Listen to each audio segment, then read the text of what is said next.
Hey. Hi. Well, wish I could invite you in, but I can't. Okay, good luck. Hey, come here. There's a bunch of comedians hanging out with some friends. You're not supposed to be here, but if you're cool, you can come and hang. If you've ever been offended by anything, don't come in. My wife and I were watching PBS and saw that documentary on our national park. It's good, but it's nowhere risky. If a tree falls in the forest, does it say cunt?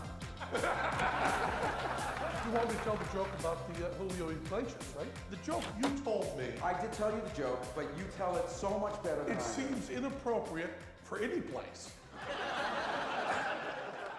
I was hoping you'd let me tell it a little later, because it does go long. How long is it? It's probably a 3.5-minute joke. Don't tell it later, then. I think so. I think we should tell it later, yeah. I have a 2-minute joke that can be your opening act. Oh, you want to tell me? I've got a 1-minute joke. Perfect. You want to open for me? Yeah, Then I'll go, then Penn. by the way, I'm one of your biggest fans. I mean that. Well, and back also to at be you, with Tom. you. I mean that. You, I'm not Not sure. so much, I know. That's nothing personal. Oh, no, it's professional. I understand.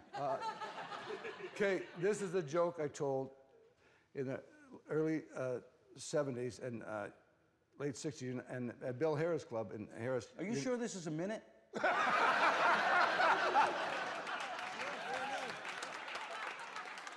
The setup takes a while. Okay. But you're not supposed to use any bad words or you don't work there. So I said, anybody want to hear the stork joke? And the audience says, yes, yes. And my brother said, you tell the stork joke, I'm walking off the stage. I said, anybody want to see my brother walk off stage? I knew it was risky, but at that time, I said, okay, this little boy pulls on his mother's skirt, and she says, what is it? He says, well, where do babies come from? She says, the stork brings the baby, now get out of here. A couple of minutes later, put on the dress. She says, what is it now? He said, well, if the stork brings the baby, who fucks a stork?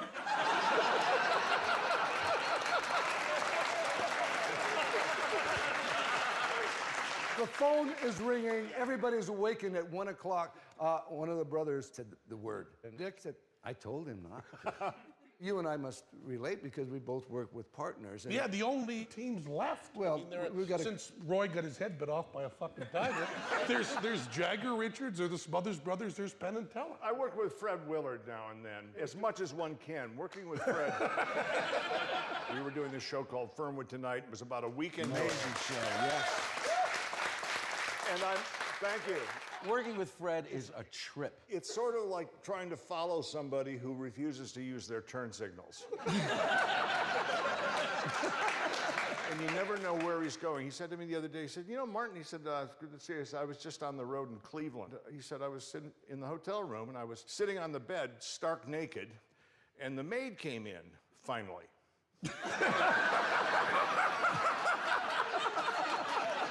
So that's Fred. He's great. Why didn't we get him? Yeah. But the team thing is interesting. It requires a lot of attention to each other. And someone interviewed said, how do you guys, for 50 years, how did you get along? I mean, it's got to be difficult. And he said, well, it's like an old marriage. A lot of fighting, no sex.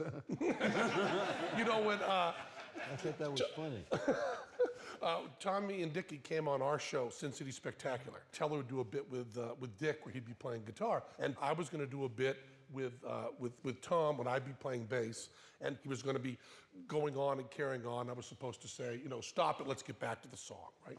And we rehearsed it, and Tommy told me the exact instant to stop him from ranting.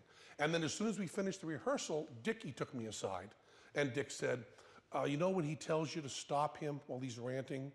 Let him go like 4 seconds longer, so he's worried. Let him get into trouble, let him feel like you're fucking up, and that's when he's really, really funny. And I get the bass, and Tom says to me, remember, you cut me off right at that moment. And Dick is standing there, I go back over, and Dick goes, yeah, he says that. He wants you to cut him off. He has a bad ear for timing. He's really funny if you let him go. And I go, okay. And as we're about to go out, Tom goes, remember when you cut me off? And I did it exactly when you told me, and you weren't as funny. Dick was right. He knows when to cut you off, let you hang out there. That's why Mom liked him better.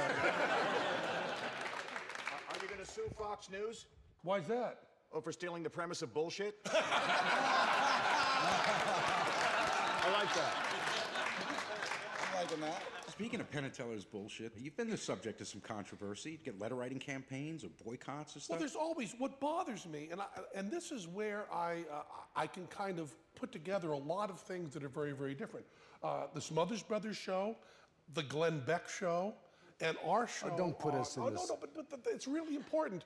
What bothers me about that is the letters that you get of complaint are from people that don't watch the show. And the Smothers Brothers show, no one that watched the show complained about it.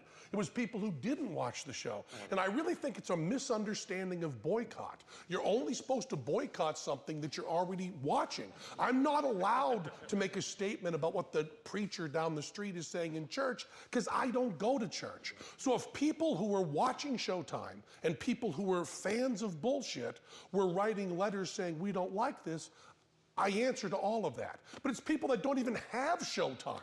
Can't even spell fucking Showtime. They write in their crayon, Showtime. You don't get a vote unless you watch the show. Right. But that's not how it works. Yeah. But they're the similarity between you and Glenn Beck ends. When you say Glenn Beck and the Smothers Brothers, I really offended. Okay, I'm sorry. Because we never said things that were stupid and prejudicial and I don't even know the words because I'm not articulate. But I can't believe you're so intelligent and you follow this stuff and you go on there and you sit with Glenn Beck and agree with that bullshit that you're listening to. What the fuck happened to you along the way? The drugs? No drugs. I've never agreed with Glenn Beck on anything that I didn't agree with him on. Well, yeah, but you sat there and agreed with him. No, I watched nothing you for a long time on that show. And really, what did I say that you don't think is true? Just about everything. No, can you give me, I mean, was there one example? Oh, you're really? going to test my memory? You know the difference between Alzheimer's and amnesia? No.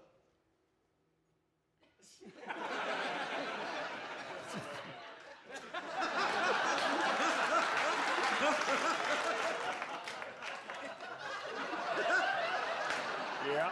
So anyway, because I know you're a free spirit, I was so shocked because when you got that little edge here, I'm such a fan. I forgot I'm pissed off at you. But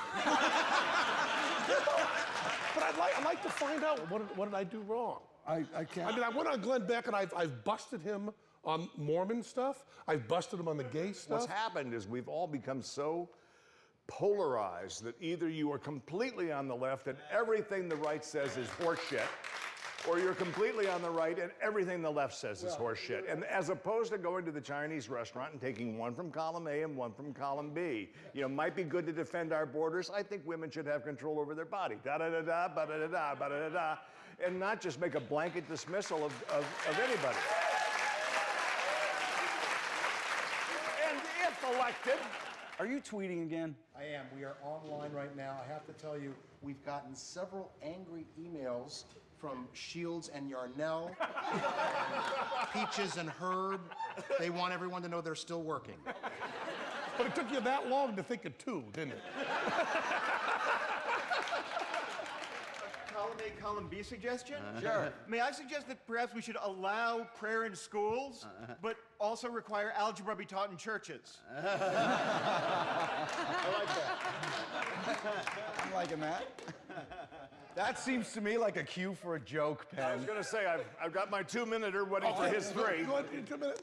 Okay, the 2-minute one was a fellow that was up in San Francisco, a friend of mine who was went to visit a friend of his who runs an adult novelty store.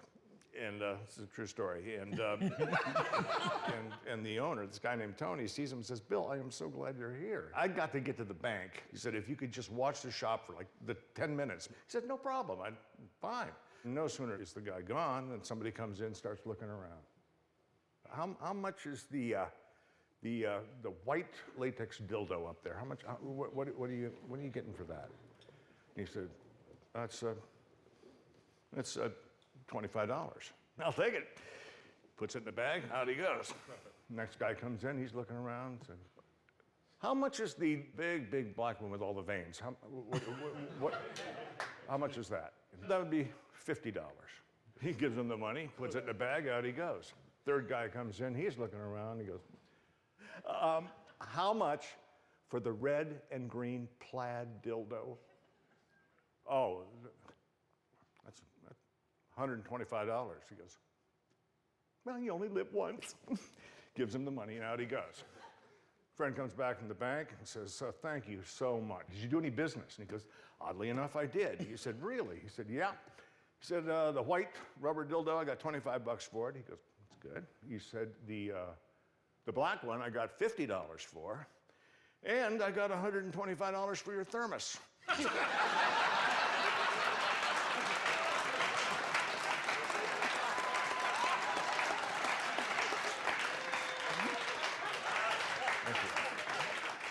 Nicely done. It's a cute story. It's one that you can tell, you know, family get-togethers at Thanksgiving, that kind of thing. You know, oddly, when I was a kid, I had a thermos with that was veiny, actually. Your turn. I'm just telling you that it takes a little bit to buy into the premise. But once you buy into the premise, the joke is worth it. Two Siamese twins, both women. One plays trombone, one's a nymphomaniac. They both love Julio Iglesias. One day, they're sitting around by the fire.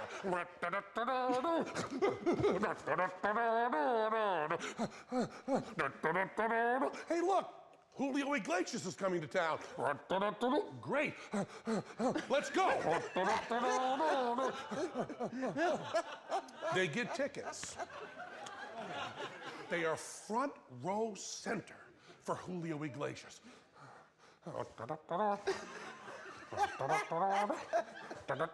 Finally, Julio hits the stage. Oh, she's up to here, for Christ's sake!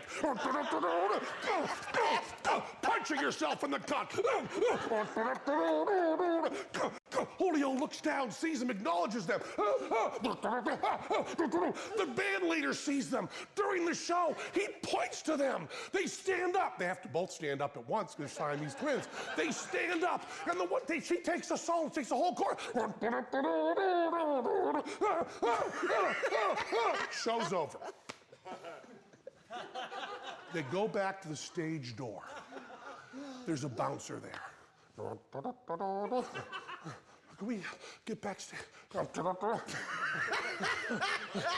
Slip him a little bit of money, a little bit of weed. They're backstage with Julio Iglesias. They're in the green room eating the snacks. All of a sudden, in his dressing gown, Julio enters the green room.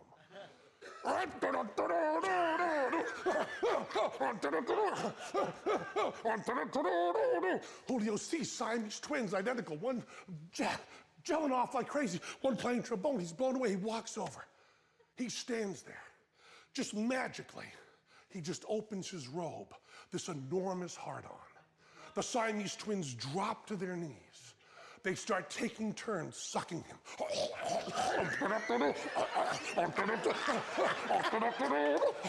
He comes on both of their faces. He leaves.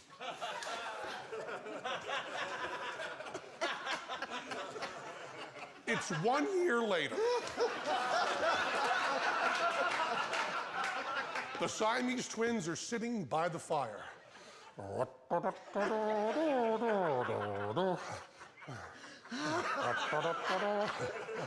They open a paper. They look and they see an ad. Hey, Julio's coming back to town. We should go see him. Think you'll remember us?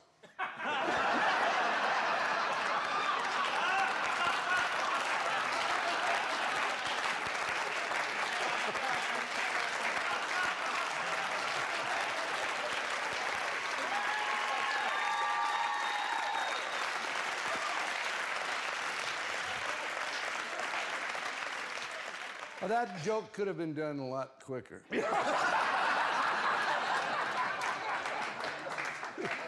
And also, while I was miming the masturbation, I punched myself in the nuts. This kind of stuff we really want to know.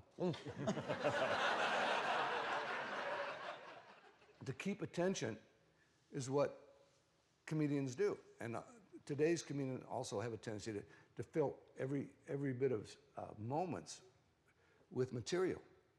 And when I talk to young ones, they say, "What can I say? Don't be in always such a big hurry. There's sometimes, Yeah. waiting for a thought." There's also the fact that these are people sitting out there, a lot of whom have taken the last of their money. They have come there hell-bent to have a good time. At one point, I would come out and I think the first line was something like, "I have a terrific show for you tonight and there's no sense rushing it." And I would just sit there, do nothing. And the audience was laughing like crazy because they wanted to, because they paid money to laugh. Well, Yeah, you haven't worked the clubs I work. Dick and I we were so bored with ourselves at a period of time. We've been 51 years doing this. I would go out and we'd say, "Let's see how long we can keep their attention without getting a laugh." And we went about 7 minutes, and you could feel them breathing, but we couldn't go past the 7 minutes. I tried it. I went 27 years.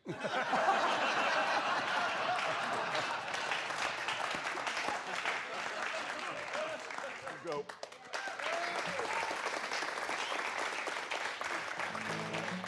Now, since we're talking about playing a lot of these gigs on the road, etc., I used to have a band, and there were some places that you would play that nightclubs, I think, would even be gilding the lily. So anyway, when things got really, really bad, we would do this tune, and then we would see how quickly we could pack up everything on stage and get out. And it didn't matter if we were an hour into the show or 11 minutes, if it became intolerable. So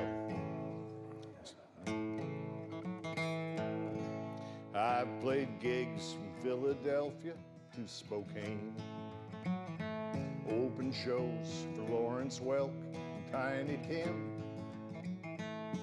And I admit I hit my bourbon and cocaine when I find out that the concert's in a gym. But I guess I keep on picking, 'cause it's all that I know how.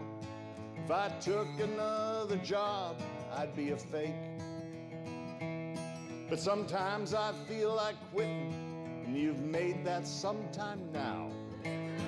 I played some shitholes, boy, but this takes the cake. Can't you see it's an artist up here playing? Can't you tell that there's more than meets the ear? Can't you hear that it's poetry I'm saying? Have you noticed, friends, that there's a genius here? No, you're too intent on clapping out of rhythm.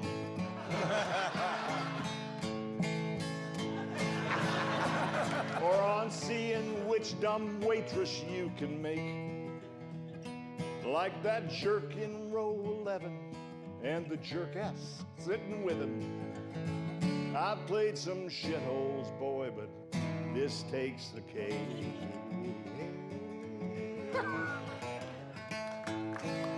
And then we would just get out of there as fast as we could. Thank you. You're not gonna leave me hanging. Yeah. It's the only love song I've ever written.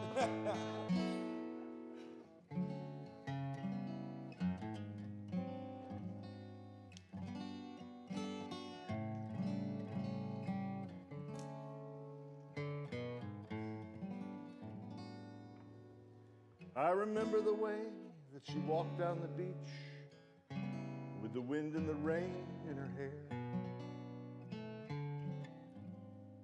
I'll never forget her as long as I live. I'll never forget Big Tits Jackson. That's it. Let me have that guitar. Now we're talking.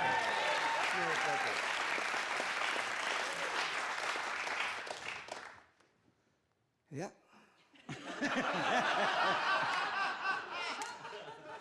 What happens when this capo comes off? Well, I put that on there because I just don't want any kids. Because I can't remember because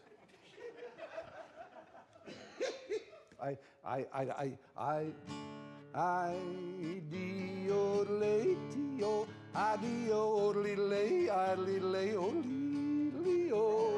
I-lay-o-lay, I-lay-o-lay-ti, ole-I-lo-lay-I-lay-ti.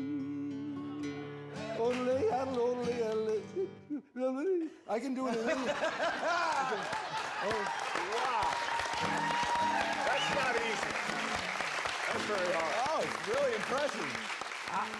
Look at this, I can do it in this key too.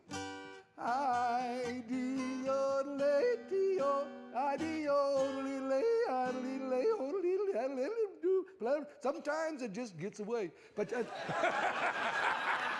I didn't learn to yodel until I was about 68 years old, and I was told. At what point, around the age of 68, do you go, I really got to learn how to fucking yodel? No, you know, I was had two wonderful routines written about yodeling. They were very funny. I said, I can't yodel.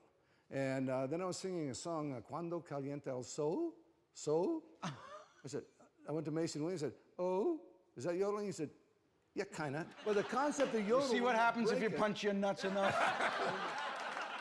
Anyway, this is a very nice guitar. It's a Martin, and it's an older one. It's a nice Martin. It's got split back, triple back, you can see. Tommy. It's an Antique Roadshow. I think this is worth about $700. This is an all aristocrats panel. All aristocrats all the time. That's right. Also, I believe a panel of all atheists. I certainly am. I would have to say what I am now is probably leaning, I told this to Penn earlier. Broke my heart. Basically agnostic, and an agnostic is an atheist who's in their late 60s.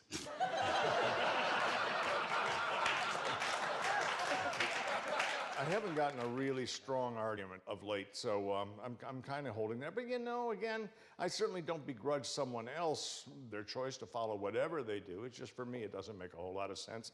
And I think more harm has come to this planet through organized religion probably than any single situation that we've invented. But given that the religious right has had huge political sway. What about the religious left? The most religious president we've had, the most references to God and the most appearances in churches is Bill Clinton. But also the most blowjobs. So it kind of. So I mean, it's on both sides. You can't just say that it goes all together. I just want to go back to for just a second. Oh, I'm going to get yelled at again. Why do you say that the left wing? We want church and state separated, and that's not what's going on now. All of politics has gotten more religious in the past 50 years than before, and I would like to see that more separated from both sides. Yeah. And I agree with you completely. No, it's on both sides. It's not equally distributed on both sides. You hope it would, because you tend to be a right-wing ideologue, and you want the other side to be fucked up like they are, but they're not. Okay. I won't even talk to you twice like this. But I mean, Obama is a Christian. He's not. He's a Muslim.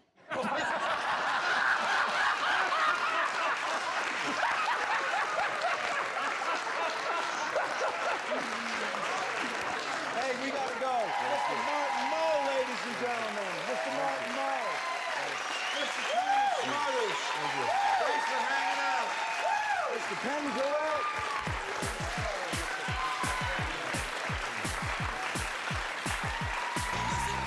Come on back, hang out again.